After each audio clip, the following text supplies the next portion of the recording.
Yeah, things and time, changing people every day now.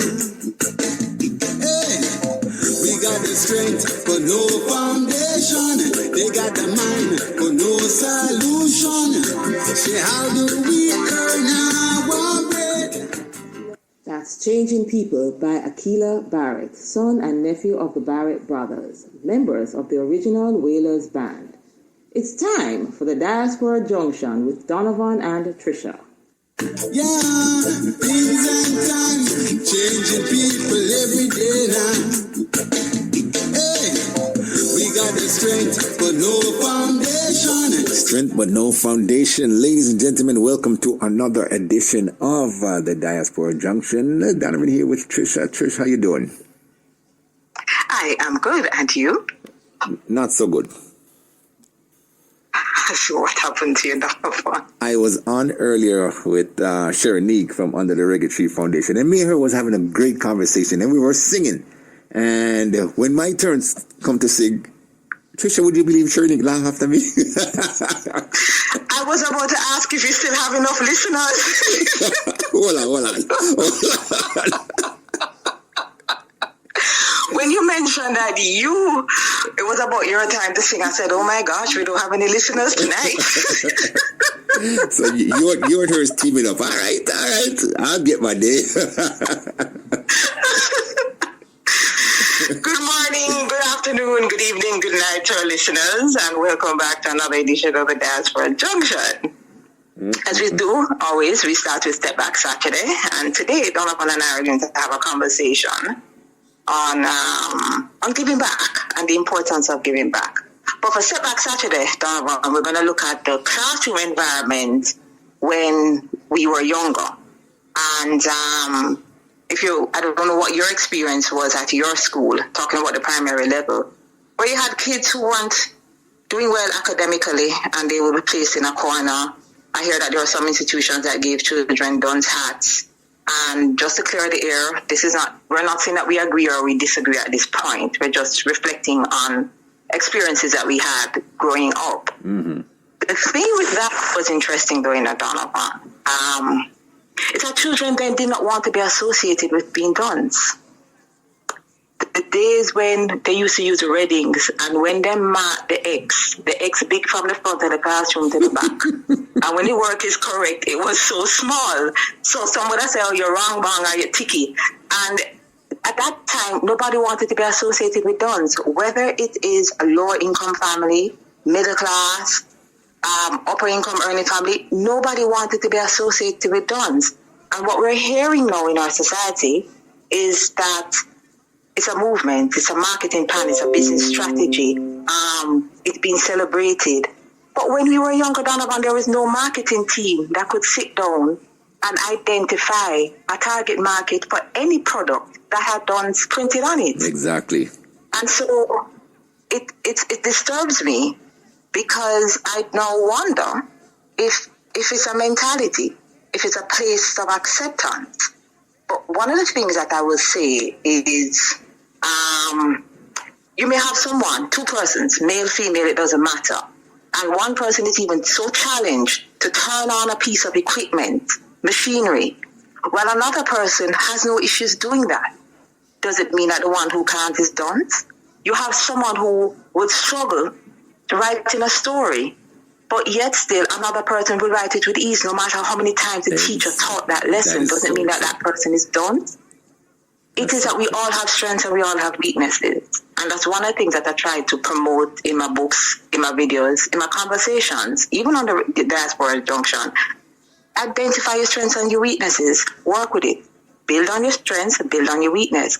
Some things that we describe as dunce, that some persons aren't academically inclined. Mm-hmm. They're more good with their hands and a vocational environment. Skills, yes, that's true. So we really need to look at that narrative. And we need to fix it. The fact that it is very present in our face when it wasn't when we were younger, I think we need to look at it more. But your take on that, sir? You're correct, and you're so right. Because take me for instance. Still feel away because Shirley was laughing at me, but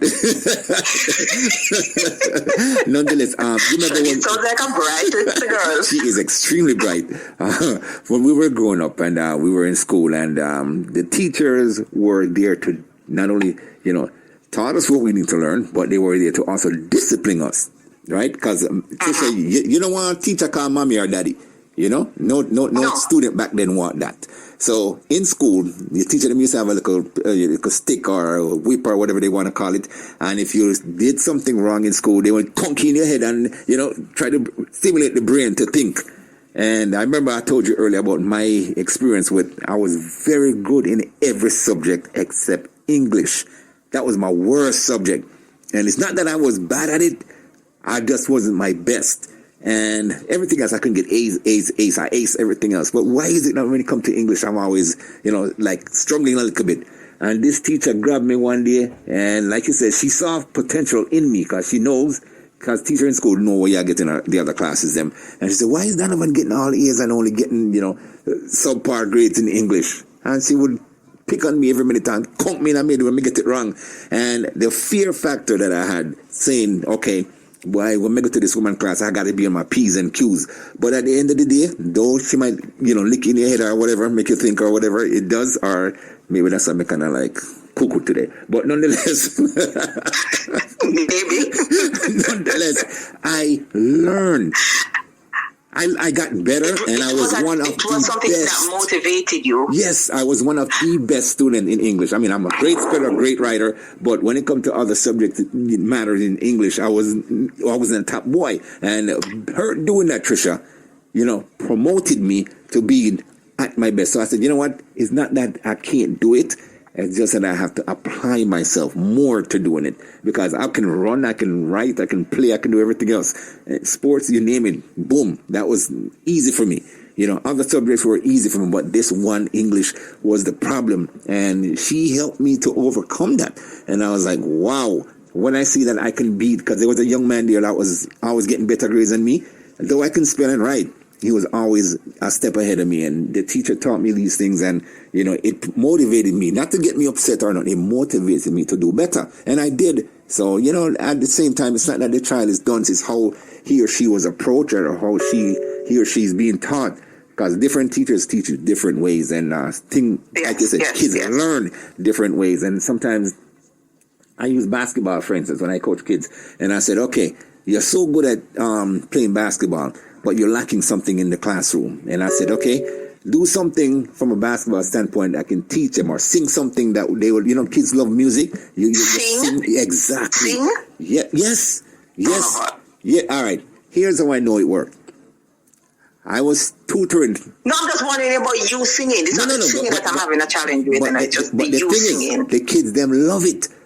And I think something wrong with Shirley. No, I don't think anything is wrong with her at all. The difference is that she's on the air, so she can be honest. Those in front of you may have to be pretending to be receiving. Oh, because we would have beaten up. Good point. Yes. Good point. Yeah, but I mean, like you said, some kids learn. You found a way to connect with them. Mm-hmm. Yes. And you found a way to connect with them and to motivate them. Mm-hmm. Right. So again, back to the point about understanding your strengths and your weaknesses. So whether you remember or not, maybe if you gave it some thought, maybe while the teacher was conking you, she was saying to you, Donovan, you can do better, versus saying to you, Donovan, you're an idiot, or you do. You understand? So while she's doing this, she's saying, Donovan, you can do better. So you associate that form of correction. And again, we're not saying that we agree or disagree with it. We're just referencing growing up. So you associated that form of correction with improve yourself. Somebody believes in you. So whether or not you realize it then, you somehow internalized it that way. Hence, you are able to excel. And again, the point of knowing your strengths and your weaknesses, because you admitted it, I was good at these other subjects, but I had to be motivated in order to accomplish in this particular area. So the definitions that some of us place on each other about being done, it's just that we're not in our own lane. We don't really know our space because we don't understand our strengths and our weaknesses. That's true. So, yeah. But that's our Step Back Saturday topic, and I'm sure your listeners will feel free to call in and share their thoughts. But to go on to the other area of conversation, Donovan, we're here growing up and we've heard that life is not a bed of roses. And I've always disagreed with that because I see life as a bed of roses. Life is dynamic. Life has many sides to it. It has many angles and it has many happenings. A bed of roses, Michael, a bed of roses, Donovan, it has various types of petals, colors, aroma. Some petals have one color, others have two. You have leaves of various sizes and there are various stages. You have stems, roots, the soil is wet or it's dry. You have fertilizer, you may have water. You definitely have prickles, some called thorn, we Jamaican call maca. The petals grow old and they fall off while new bulbs are seen. The prickle, the thorn, the maca, definitely represents something unfavorable happening because many times you try to attempt to hold a rose to smell it or cut it to place in a floral arrangement and the prickle affects you. Right. So just as in life, you're doing something good and meaningful and productive, and then you're faced with unexpected, unbelievable challenge or challenges. But through that, you learn to grow. You learn to hold the rose plant in a particular way.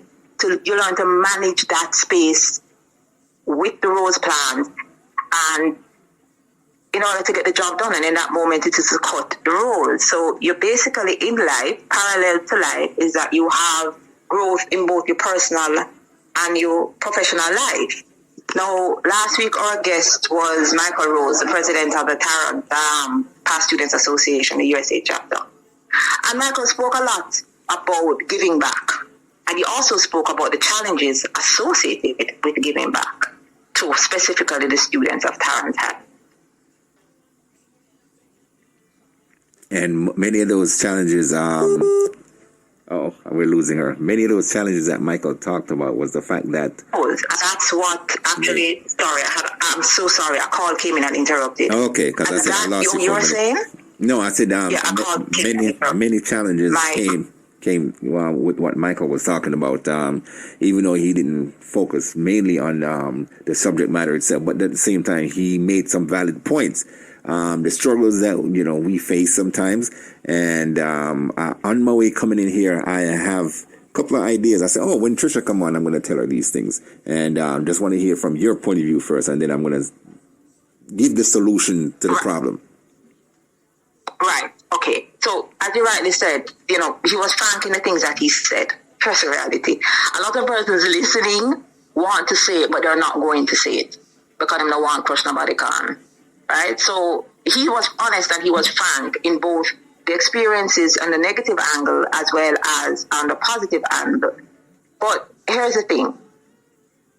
You guys in the diaspora work very hard, very tediously to make a difference in the lives of either whether it is one child in Jamaica or a group of children. And for that, I will just take this opportunity to say thank you. Thank you to the Mr. Roses in the diaspora. There are so many needs that it's unbelievable. But then again, I'm already speaking to the crowd that understands that. And so when you look at the celebration, is what I see. I could be wrong. Or the association and the comfortableness with being done. You realize that the needs are even more than maybe some of us would have even thought or imagined, because most of us would have never thought that there would be such a Jamaica where this is something that will be applauded and celebrated, especially with what we were exposed to during education. And we're not even talking about home where you have to do your work. We're talking about just being in the school environment. So here's the thing. Let's piggyback a little bit on that conversation last week, because it was hard and it was said. You have persons who may not be able to manage the direct challenges that are associated with being active in an organization that supports Jamaica's youth. But you have people who really want to make a difference. As Mr. Rose said, give your $1. And I'll add to that to say, donate your $1 when and wherever you can. And let those who, like Michael Rose and like yourself, who are willing to handle the challenges, let them handle the challenges, because the $1 donated will go a long way It will touch lives. It will therefore impact generation. It will break generational curses. Some who never go high school or some who even never even go university will now have that opportunity because of that dollar. And the person who donates, who don't have a headache to deal with, will be able to go to their bed to say that they did their part and they made a difference because they gave to a reputable organization to help this particular organization, whichever that is, to fulfill their mission. And so, I look at that, the Lawman Lynch Foundation with their scholarships. I look at the Jamaica Ex-Servicemen and Women Foundation with education and assisting the injured. You look at the Tarrant High School Past Students Association US chapter with their scholarships and the helping towards tuition and uniform. Let's talk under the Reggae tree that has the online youth empowerment sessions. Your foundation, Donovan, the D&J Longmore Foundation, that helps with student treats and supplies. Now, what you guys as leaders of your organization have to go through, some of us would never have imagined. So for Michael Rose, he has brought an awareness of the challenges. And I would say to you, there are some persons that don't want that challenge, but your dollar gives these individuals, gives these organizations the opportunity to fulfill their mission. So I would say that you have the power. We all have the power to make a difference with a dollar or a minute of volunteering. So my thing is this, piggybacking again on last week's conversation, let the Donovans and the Trishas and the Staffords and the Michael Roses of this world take on the unfavorable realities associated with giving back. That will give you guys the challenges to deal with, the stresses to manage, just like the bed of roses, and we all, one way or another, able to fulfill a mission to make a difference in one child's life, which could mean a generation, which could mean impacting the crime and the violence that we're seeing, the lack of love that we're seeing that is happening, that just amazes all of us to the point where we then become distressed when it really hit home what is happening. So my take is, as I've always pushed back when I was younger, life is a bed of roses. And with this, we all can reap the blessings of the rewards when a child who never had any hope is now hopeful and no longer see the narrow path of crime and violence for their way out.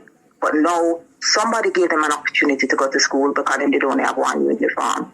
Somebody gave them an opportunity to go to university because the parents could not afford university education. No, the generational change from that. That's what the dollar means. That's the challenges that you guys face. But I say, in the midst of all of this, it was a very frank conversation last week on both positive side and negative side. Those who don't want those challenges, donate the dollar. Let us see how we can continue to make a difference and how we can change this dunce narrative, provide these children with an opportunity to better understand themselves, because that teacher that you had, Donovan, those teachers that are here can't approach the children that way anymore. So they have to find other ways and means, and the resources provided by the diaspora will give these teachers these opportunities. That's my 2 cents. All right, point well said, and here are the solutions. Number one, I've always told people this: interest is the soil in which knowledge and intelligence grows. If a child isn't interested in something, and like we discussed on Step Back, maybe he or she's not for the classroom, but they can go and do hands-on skills and stuff like that. A lot of these children, it's not to say them are dunce, most of them are just following the fad. I mean, Valiant came out with the song, Dunce Check and all that foolishness, and the younger generation does a rush. But he also came out with a song called Scholar that does not get as much airplay. And here's you just took the words I was about to say. You see, we support foolishness at times. Right? Exactly. When Valiant came out with Dunce, it was number one on the chart. Right? And I listened to the song. I said, okay, I get it. You're young and, that's what kids do. And it's realities. Kids do that in school. So we're not hide from that. Yes. No, the fact of the matter, like you said, he sung the song, though this boy was a scholar. He was a bright boy in school. He wasn't dunce. Yes. Right? Yes. But yet he tend to do that because that's how most artists are. They're just, doing the narrative and playing the game and just to get hits and likes and all that foolishness. He came out and did a better song and no one listened to it. It was pushed to the back. Nah, I'm gonna be more than that. He came it out. was like 9 million views versus 25 million views on YouTube. Yes. Exactly. Now he came out and he did another song, said, "I'm mad, we are mad out." Everybody jump and say, "Achoo, me mad, me this, me that." And it went number one again. Yes. Now, you see where I'm getting at? What are people listening to? What are they following? What are they following? Right? That needs to change. That narrative needs to change. Right? Teachers are in school doing their best to make sure these kids learn. So come on, Trisha, you and I know, everybody know. You see kids in a school fight over this, fight over man, fight over shoes and who step over can and this and that and ray and all this foolishness. We need to change that. And again, it's the environment that they're in that cause some of these things, and sometimes it starts from home. I heard Jalen last week talk about if there was a problem at home, he would talk to the parents. He would go to the home first. And this is a 9-year-old child saying that, you know? So you see what the kids are learning and knowing in school. So I would say, okay, let's fix that environment at home and change the narrative and what we listen to and what we promote. Teachers are doing too much, Trisha. Now, in terms of supporting... I agree. In terms of supporting, yes, me, the Lawman Lynch, the Stafford Grant, the Dr. Karen Dunkley, the Dean, you know, everybody out there, the Michelles and everybody else out there who's doing so much to make sure that we give back to our country and our beloved, you know, children and family and whatever. A lot of times they forget that people here in the diaspora have their own struggles that they have to support. They have children, but here's the thing. Here's the thing to count what Michael has said down. Michael has said that the challenge we had last week when he was talking, a lot of people aren't really supporting, and the reason being, one of the reasons are the fact that he jumped. He was like pushed into his role. You know, he didn't really, you know, wanted to do it, and it was this time he has been in the role before. Yes. So I think this time, yes. No one stepped up, so he just took it on. Now, again, ladies and gentlemen, Tarrant High School, of course, needed support as they always do, but all the school do. Now, here's the thing, now, Trisha, the fact that Michael spoke about it last week. We have to understand that there are also 1,000 other schools doing the same exact thing. And who do you give the money to? And 99.9% of the time, you're going to give the money to your school that you went to, right? To support. I mean, it only makes sense. So he's now struggling. So I'm not saying he should have done, but what I will help him do, because I know organization in St. Thomas and all the areas that will support those schools. And what I was always saying in the diaspora, we need one umbrella organization that when we collect funds would disperse it throughout the entire Jamaica. But unfortunately, political, you know, corruption and all them something happen because it's a lot of people want to be able to wear the badge. Yes, a lot of people want to wear the badge. A lot of people don't want it to be his organization or that, and that's what I'm saying. It is that we need to look at it and say, listen, who is benefiting the children? So let us do this collectively. So whether you give to a Tarrant or you give to a St. Andrew High School or you give to a Kingston College or you give to, Charlie Smith, wherever you're giving, one of the things he spoke to is that persons are frustrated and so they don't give of their time. And I'm saying, give your dollar. Let the Michaels and the Donovans and the Staffers deal with the headache of all the issues involved. So it don't matter where you give, because once you know the place, the entity, is reputable and they're going to do what they said that they're going to do, then give it down and go to your bed and sleep. Let Stafford stay up all night and stress. Let Donovan stay up all night and stress. Let Trisha stay up all night and stress. But any which way, do your part and give, because that was one of the challenges, is that you have those who have been frustrated because they themselves may have tried to do something directly. And so they are so frustrated. It's not that they don't want to give back. It's that they don't want to deal with the challenges. Exactly. Right? Donovan back, broad. Make Donovan take the challenges. That's right. And Donovan will sing to them as well too, and give them solutions. We have one time, Mr. That's right. One more point before we leave. The fact of the matter is, because it's a great subject, and the fact of the matter is, okay, a lot of people in the diaspora and throughout the world have their own challenges, and they give back to their own family and their own school. So we can't really blame them for that. And we appreciate that, and we thank them. No, we're not. But Here's the solution to the whole thing. And I'm going to talk to Michael about it too. Have you ever heard of a sponsor letter?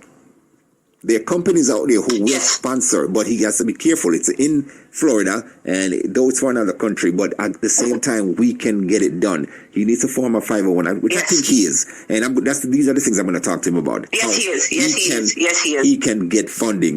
He brought it over the air and throughout the world already. So, yes, he's on the radar of many people, but at the same time, we just have to help guide him into saying, okay, this is what we need to do. This is how it's going to be done. And that's the solution. And, you know, one thing about it, Trish, I always tell people no child was born bad. It's something he or she learned, and they turn out the way they turn out. Yes, you have 7 brothers, 7 different minds, but at the same time, they always say there's one in every bunch, you know, one bad apple in the bunch. But at the same time, that one bad apple could also be the best apple if he or she was given the opportunity to say, okay, what is it that you want to do? What is it that you like? And we just guide them in that direction. Yes. You know, it'll make such a difference. What I see is a lot of children, especially in Jamaica, are being left to make their own decision, do what they want to do. You know, it's like they go to school. Music is raising them. Social media is raising them. Their friends raising them. And MTV and you know, all kind of channels they're watching, and they're not supposed to. You give them a little credit. The first thing they want to go, more want to see what going on. More want to see which one they're at the crab shop. More want to see, you know. Negative. And you and I both know before we leave, you and I both know the fact that if an incident happened where it's negative, fight or gunshot or whatever, the first thing an individual would do before they help is take out a phone and video it, right? Oh my God, I got him get shot. I mean, common sense, can't you see? Why aren't you helping? Why you did I look on a video and I put it on the world like you know? But sometimes those videos help. But anyway, folks, we're not going to bore you with this thing. But great subject, Trisha, and we're going to continue. And I'm going to give Michael a call and talk to him and see how we can best help him. Like you said, how you can best we can help. Right, and we can help others too. Yes, get your business registered or your 501c3 charitable organization and help children that are in need. And I will say this, though some people might go say my rank for say it, but I'm going to say it because you know me already. Parents need to be more responsible. If you know so you have 2 and 3 pitney and you can't afford to take them to school, don't have no more. Simple. Yes. And you say that because of your experience with helping children and families in Jamaica, that you have had to adopt children in families in order to take the pressure off of the family. You may adopt one and you help out with another, but they have 5 and they have 6 and you do what you can with whatever little you have. So you're saying that because you're one who has experience and has had made the difference. So whatever you have to do without to help them, you know, you're saying that because that's what you do and that's why we are here, but you're correct. Mr. Longmore, listeners, thank you. Trisha Carara is the name. Contact number is 876-835-2465. My landing page for my website is TRICARA.biz. It will take you to ElijahsPrince.com and my YouTube channel. Thank you. Have a good one. All right, and folks, forgive Trisha, she's in Jamaica. It's B-I-Z over here in the foreign land. She's saying Z. Sorry. Z means Z, okay? All right, Trisha, have a good night. God bless you. Keep up your good work, and of course, do the thing you're doing. And yes, I'm going to sing, so don't worry about it, all right? Thank you. All right, night. That's Trisha Carara right there, ladies and gentlemen. And of course, that's on the Reggae Junction, as we call it, the Diaspora Junction, I should say. And as we do it each and every Saturday right here for you and yours. So stay tuned for what's happening at the top of the hour. We let you know what's going on in and out and around town.